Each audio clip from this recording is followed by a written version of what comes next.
ठाण्यातील ओवळा माजिवडा मतदारसंघाचे आमदार प्रताप सरनाईक यांनी काल नागपूर राजभवनात कॅबिनेट मंत्रिपदाची शपथ घेतली। त्यानंतर ठाण्यातील माजिवडा परिसरामध्ये आपण बघू शकतो की प्रताप सरनाईक यांचे कॅबिनेट मंत्रिपदी निवड झाल्याबद्दल हार्दिक अभिनंदन असे आशयाचे बॅनर आता या ठिकाणी लावण्यात आले आहेत। संपूर्ण ठाणे शहरामध्ये असे बॅनर लावण्यात आले। तर ह्या बॅनर मध्ये जर आपण बघितलं एका साइडला प्रताप सरनाईकचा फोटो आहे तर दुसऱ्या बाजूला उपमुख्यमंत्री एकनाथ शिंदे यांचा फोटो असून त्याच्यावर शेट असा उल्लेख या ठिकाणी करण्यात आला आहे।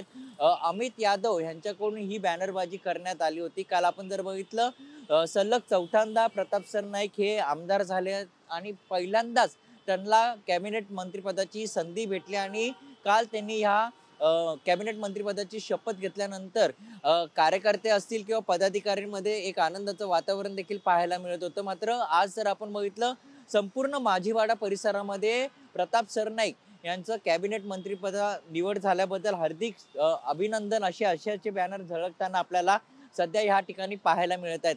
त्यामुळे कार्यकर्ते असतील पदाधिकाऱ्यांमध्ये एक आनंदाचं वातावरण देखील पाहायला मिळत आहे। तर उपमुख्यमंत्री एकनाथ शिंदे यांना शेट असा उल्लेख असणारा बॅनर आपल्याला ठाणे शहरात पाहायला मिळत आहे। कॅमेरामन गणेश राठेसह महिरज जाधव, TV9 मराठी, ठाणे।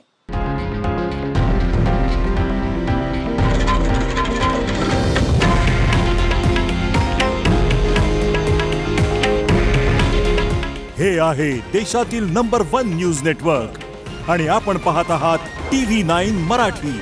काळजी तुमची, हित महाराष्ट्राचं।